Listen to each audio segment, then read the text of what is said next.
Hello मेरी YouTube family, कैसे हो आप सब। आई होप आप सब बहुत अच्छे होंगे। आप सभी को राधे राधे, जय श्री श्याम। यहाँ पे रात का टाइम हो रहा था तो मैं बिस्तर बिछा रही थी और आजकल ठंडी बहुत ज़्यादा है ना, तो काफ़ी सारे बिस्तर बिछाने पड़ते हैं। मैंने आप लोगों को पहले ही बताया था कि आजकल हम मम्मी के पास ही सोते हैं, तो मैं, परी और शौर्य सोते हैं। परी शौर्य को ना मेरे पास ही नींद आती है, तो वो लोग मेरे पास सोते हैं, तो इसलिए यहाँ पे ना बिस्तर को थोड़ा सा मोटा करके बिछाना पड़ता है, क्योंकि बच्चे सोते हैं तो कहीं ठंड वंड ना लग जाए।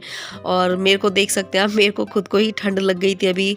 अब मेरी तबीयत पहले से ठीक है। आप में से काफ़ी सारे लोगों ने मुझे बहुत सारे नुस्खे भी बताए थे, तो मैंने उनको ट्राई भी किया और मैं डॉक्टर से दवाई भी लेके आई हूँ। मुझे ठंड लग गई थी। तो यहाँ पे आप लोग देख सकते हैं, पहले मैंने चटाई बिछाई, फिर उसके बाद 2 दरी बिछाई, फिर गद्दे बिछाए, फिर ये एक वुलन की मैट हैगी, ये मैंने बिछाई है रेड कलर की। अब इसके ऊपर मैं एक गर्म बेडशीट बिछा दूंगी, ताकि जो बिस्तर है हमारा वो थोड़ा सा गर्म हो जाए, क्योंकि ठंड लगने का डर रहता है इस टाइम पे। और मेरे को तो वैसे भी, आप लोगों को थोड़ी सी मेरी आवाज़ चेंज लग रही होगी, मेरा गला भी बैठा हुआ है। अभी मैंने इसी गले से अपने घर पे बात करी, मैंने कई जगह बात करी, तो लोगों को मेरी आवाज़ पहचान में ही नहीं आई है। ऐसा लग रहा था कि यूँ बोल रहे थे कि ऐसा लग रहा है पता नहीं कौन बोल रहा है, तेरी आवाज़ पहचान में ही नहीं आ रही। तो यहाँ पे शौर्य दुकान से आ गया है, और शौर्य के साथ-साथ ना, मैंने आप लोगों को बताया था, जो मेरी चाची सास हैं उनके लड़के भी हैंगे। तो वो वीडियो में आना थोड़ा-सा उनको कंफर्टेबल नहीं लगता है, तो इसलिए मैंने वीडियो नहीं बनाई है। तो यहाँ पे शौर्य मेरे से किसी चीज़ की ज़िद कर रहा है, मैं अभी आप लोगों को दिखाऊँगी। इसने ना फ्रिज में ना छिपकली बना के रखी है। वो क्या कहते हैं, क्ले आती है ना, क्ले की छिपकली बनाई है। तो परी और शौर्य कह रहे थे मम्मी की वीडियो बनाएंगे डराते वक्त, लेकिन मैंने पहले ही छिपकली देख ली थी, लेकिन मैं छिपकली को देख के डर गई थी। तो ये लोग मुझसे कह रहे थे नहीं मम्मी खोलो खोलो खोलो, तो मैंने इनकी खुशी के लिए खोल दिया। देखो बच्चे खुश हो जाते हैं ना, तो उसके लिए देखो क्ले की छिपकली बना के और इसको ना फ्रिज में रख दिया है। तो मतलब मैंने खोल दी, तो ये सोच रही मम्मी डरी क्यों नहीं, क्योंकि मैं पहले ही देख चुकी थी, इसलिए मैं डरी नहीं थी। और ये रात का टाइम हो रहा था, मैं रोटियां सेक रही थी, सब लोग दुकान से आ गए थे। और ये है नेक्स्ट डे मॉर्निंग की क्लिप। तो यहाँ पे आज सुबह परी को स्कूल नहीं जाना था, लेकिन मैं सुबह जल्दी इसलिए उठ गई थी। परी को वैसे स्कूल जाना था, लेकिन अचानक से ही जैसे मैं उठी ना, तो परी का मैसेज आ गया कि स्कूल उसे नहीं जाना है।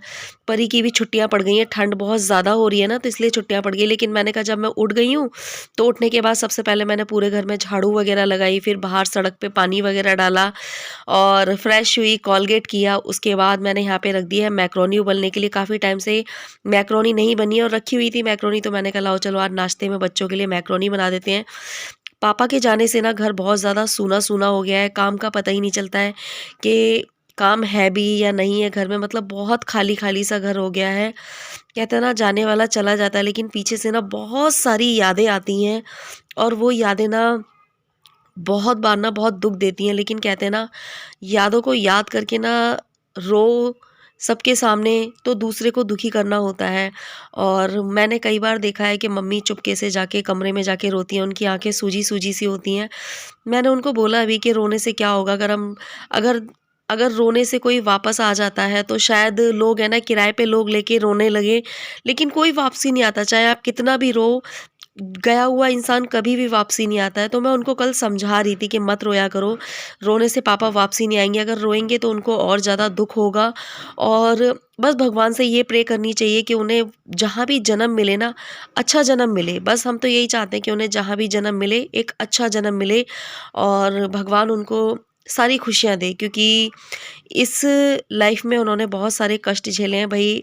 अपने सामने बेटे का जाना एक बाप के लिए बहुत बड़ी दुःख की बात होती है। मैं समझ सकती हूँ यार, क्योंकि मैंने भी बहुत कुछ खोया है अपनी लाइफ में। तो मैं समझ सकती हूँ कि उनके दिल पे क्या बीतती होगी। और इनके जाने के बाद ही पापा ना एकदम से टूट गए थे। पापा बहुत ज़्यादा ना, मतलब अपने आप को ना अकेला फ़ील करते, क्योंकि जो मेरे हस्बैंड थे वो पापा की पहली औलाद थे। और आप लोगों को पता है, माँ-बाप के लिए औलादें सारी बराबर होती हैं, लेकिन है ना, फिर भी कहते हैं जो पहली औलाद होती है ना, उससे ना माँ-बाप को कुछ ज़्यादा ही अटैचमेंट होता है, और अगर वो दुखी हो या उसे कुछ हो जाए ना, तो माँ-बाप ना टूट जाते हैं। मेरे पापा भी मुझे ना, मतलब मैं दुखी थी ना, तो शायद मेरे पापा भी ना बहुत ज़्यादा कहीं न कहीं टूटे हुए थे। उन्हें लास्ट टाइम तक वो जाते-जाते भी ना मेरी टेंशन थी, और लास्ट टाइम तक जब तक वो गए हैं ना, तो मैं उनके साथ थी। मुझे पता है कि मेरे पापा को कितनी टेंशन थी। तो जो मेरे हस्बैंड थे पापा को छोड़ के गए थे, तो मैं समझ सकती हूँ उनका दुःख। लेकिन बस वही है ना कि एक बाप का दुःख बस पापा ही जानते होंगे। लेकिन कहते हैं ना, इसके आगे किसी की नहीं चलती, जब भगवान के यहाँ से आ जाती है ना तो किसी की नहीं चलती। तो यहाँ पे सुबह नाश्ते में मैंने मैक्रोनी बना दी है और बातों-बातों में देखो मैंने शिमला मिर्च आलू की सब्जी भी छौंक दी है। तो आज बच्चों के लिए मैंने बना दी है मैक्रोनी, बच्चे खुश हो जाएँगे। देखो, जो हो गया है उसको हम नहीं बदल सकते, लेकिन घर के माहौल को ना पॉज़िटिव रखना अब हम सब लोगों की ज़िम्मेदारी हैगी, चाहे वो मम्मी हो या फिर घर के और मेंबर हो या मैं हूँ या मेरे बच्चे हों। मैंने परसों-नरसों एक कमेंट पढ़ा था, उसमें कोई एक मैडम जी हैं वो बोलती हैं परी की, मैंने वीडियो बनाई थी तो वो परी उसमें स्माइल कर रही थी, हँस रही थी, तो उसमें बोल रही कि इसके दादाजी मरे हैं और इसको देखो कैसे हँस रही है। तो मैं ये सोचती हूँ कि ऐसे-ऐसे लोग आते कहाँ से हैं? जब हमारे घर में कोई ऐसा काम हो जाता है, जो हमसे रिश्तेदार मिलने आते हैं या आस-पड़ोस के लोग मिलने आते हैं, समझाते हैं, वो क्यों समझाते हैं? मुझे समझ में ये नहीं आता है कि ऐसे-ऐसे लोग कहाँ से आते हैं, भगवान ने इनके अंदर दिमाग दिया होता है या नहीं दिया होता है। उन लोगों को ये समझ में नहीं आता है, उन लोगों को ये समझ में नहीं आता है कि अगर घर का माहौल नेगेटिव होता है तो उसे पॉजिटिव करने के लिए हंसना भी पड़ता है और झूठे बहाने भी बनाने पड़ते हैं। अगर बच्चे ना हो ना जिस घर में, तो शायद अगर किसी घर में कोई प्रॉब्लम्स हो जाती है ना, तो लोग है ना उस प्रॉब्लम को ना हमेशा लिए बैठे हैं। बच्चों के हंसी खुशी होने से या बच्चों के खेलने कूदने से ही ना घर का माहौल चेंज होता है। तो मुझे नहीं पता भैया आप कैसे सोच वाली इंसान हो, आपके घर में कोई परेशानी दिक्कत हो जाती होगी तो बस आप सारे दिन रोती रहती होगी। बच्चों के खेलने कूदने से ना घर का जो माहौल है वो पॉजिटिव होता है, ठीक है? और अगर नेगेटिव माहौल बना के रखेंगे ना तो शायद इस दुःख से कभी कोई बाहर ही नहीं आ पाएगा। तो यहाँ पे मैं बाज़ार से सब्ज़ी लेके आई थी।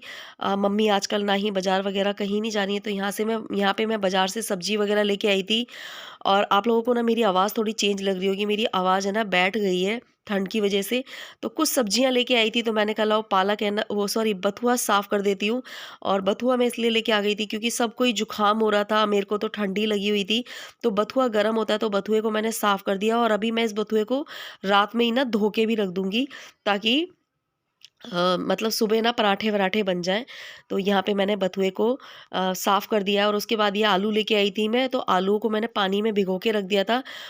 थोड़ी देर के लिए मैंने पानी में इसलिए भिगो दिया था क्योंकि इस टाइम ना आलूओं में मिट्टी इतनी ज़्यादा आती है, इतनी ज़्यादा, सच में बहुत ज़्यादा। अगर आलू को किचन में इस तरीके से ही रख दो ना तो पूरी किचन में मिट्टी-मिट्टी हो जाती है। तो आलूओं को भी मैंने धो दिया है और साथ ही साथ यहाँ पे मैंने अपने बथुए को भी 2-3 बार धो दिया है, क्योंकि बथुए में भी मिट्टी बहुत ज़्यादा होती है। और मैं बथुए को अभी उबाल के भी रख दूँगी, ताकि सुबह नाश्ते में पराठे वगैरह बन जाएँगे। और जब मैं मॉर्निंग में उठी थी ना तो मम्मी ने आज पराठे बना लिए थे, क्योंकि मेरी भी तबीयत थोड़ा-सा ठीक नहीं थी। तो जैसे मेरी तबीयत ठीक नहीं थी तो मम्मी उठ के पराठे बना लेती थी। तो ये मैंने बथुआ उबलने भी रख दिया। ये नाइट का ही टाइम हो रहा है, मैंने शाम का खाना बना दिया है। दोपहर की सब्ज़ी रखी हुई थी आलू गोभी की, तो मैंने थोड़ी-सी दाल बना दी थी, फिर मैं सब्ज़ी लेने चली गई। तो आटा-वाटा लगा रखा था, तो बस यहाँ पे मैंने बथुआ भी साफ़ करके बथुआ उबलने के लिए रख दिया है, आलू भी मैंने धो दिए हैं। बथुआ उबल रहा है, जब सब लोग आएँगे तो मैं रात की रोटी सेक दूँगी। और आप लोग सोच रहे होंगे कि दीदी ने कल भी यही कुर्ता पहन रखा था और आज भी यही कुर्ता पहन रखा था। मुझे ना ठंड लग गई है और मेरे सीने में ना बहुत ज़्यादा दर्द हो रहा है। मैं दवाई लेके आई थी, मैं आप लोगों को दिखा रही हूँ, ये देखो मेरी दवाई है। तो मुझे ठंड में रहने के लिए थोड़ा-सा मना किया है और मैं इस बीच है ना गर्म पानी पी रही हूँ और अपने तरफ से ना मैं पूरी सेफ्टी कर रही हूँ, ताकि मेरी तबीयत और ज़्यादा ख़राब ना हो। क्योंकि इस टाइम ना घर को देखो सँभालने की ज़िम्मेदारी मेरी ही है। अगर मैं ही बीमार पड़ जाऊँगी तो फिर सब लोगों को कौन देखेगा भी। मम्मी की भी हालत ऐसी है और फिर बच्चे हैं घर में, आप समझ सकते हो। तो यहाँ पे मैंने दवाई खा ली है, पानी अपने लिए गर्म मैंने इस थर्मस में भर लिया है, ताकि जब भी मुझे प्यास लगे तो मैं गर्म पानी पीती रहूँ। ठंडा पानी पी रही हूँ ना तो मेरा गला बैठ जाता है और मेरे को दिक्कत हो जाती है। तो यहाँ हमारा बथुआ भी उबल चुका है और मैं कंटिन्यू अब व्लॉग बनाने की कोशिश करूँगी। काफ़ी सारे मुझे इस बीच नेगेटिव कमेंट्स भी आए हैं, पर कोई नहीं, कुछ लोगों को ना नेगेटिविटी ही दिखाई देती है। ऐसे लोग मेरी लाइफ में भी हैंगे और वाईटी पे तो हैं ही हैं, और वाईटी पे भी वही लोग हैं जो मेरी लाइफ के लोग हैं, क्योंकि उन उन लोगों को ना सच बताऊँ, वो मेरे जैसे अच्छे तो बन नहीं सकते हैं, लेकिन पता है क्या है? उन लोगों को ना मेरी अच्छाइयों में भी ना कमियाँ नज़र आती हैं। तो ढूँढते रहो आप लोग मेरे में कमियाँ, मैं जैसी हूँ मैं वैसे ही रहूँगी। मुझे पता है कि आप लोग मुझे ना हमेशा बुरा बनाने की कोशिश करते हो और मुझे ना मुझ में सिर्फ़ कमियाँ निकालते हो, निकालते रहो।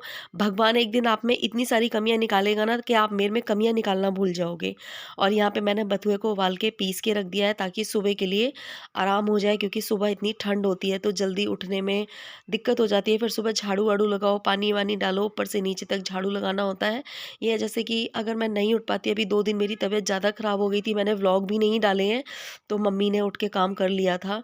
और ये देखो यहाँ पे मैं बना रही हूँ रात की रोटी, सब लोग घर पे आ गए हैं, तो मैं रोटी बना दे रही हूँ। दाल मैंने गरम होने के लिए रख दी है। दाल मैंने अभी बनाई थी, लेकिन आजकल सर्दियों में बस गैस से उतार के खाना रखो और खाना ठंडा हो जाता है। और यहाँ पे मैं कैली के लिए खाना बना मतलब उसके लिए रोटियाँ मीस रही हूँ। पापा के जाने के बाद ना हमारी जो कैली है, मतलब डॉगी है हमारा, वो भी बहुत ज़्यादा उदास हो गई है, तो उसको ना मैं उसके खाने-पीने का बहुत ध्यान रखती हूँ, क्योंकि जिस दिन पापा ख़त्म हुए थे ना, ये भी बहुत ज़्यादा रो रही थी, बहुत परेशान हो रही थी। हमने इसको पापा को दिखाया नहीं था, इसको हमने ऊपर बाँध दिया था, क्योंकि घर में बहुत सारे लोगों का आना-जाना लगा हुआ था, तो इस टाइम इसको रोटी वग़ैरह मैं ही देती हूँ। ये पता है मुझसे डरती भी है, लेकिन मुझसे प्यार भी बहुत ज़्यादा करती है, तो मैंने इसको रोटी मीस दी। इसको उबले हुए आलू बहुत अच्छे लगते हैं, तो इसके लिए मैंने आलू डाल दिए थे और इसमें मैंने 1 अंडा मिला दिया था ताकि ये पेट भर के खाना खा ले। और यहाँ पे परी मुझसे कुछ हँसी की बातें कर रही थी, मम्मी अंदर बैठी हुई थी। और देखो मैं तो यही बोलती हूँ, अगर किसी के घर में ऐसी कोई बात हो जाती है ना, तो हमेशा पॉजिटिव माहौल रखना चाहिए, हँसते-खेलते रहना चाहिए। अगर आप हँसोगे, खेलोगे भी ना, अगर आप हँसोगे भी, आप अच्छी बातें भी करोगे, तो भी वो चीज़ें आपके माइंड से नहीं निकलने वाली हैं। लेकिन कुछ कुछ लोग हैं ना, उनकी सोच इतनी बेकार होती है ना, जिसकी कोई लिमिट नहीं है। तो आप लोगों को आज का व्लॉग कैसा लगा? अच्छा लगा हो तो लाइक, कमेंट, शेयर ज़रूर करना।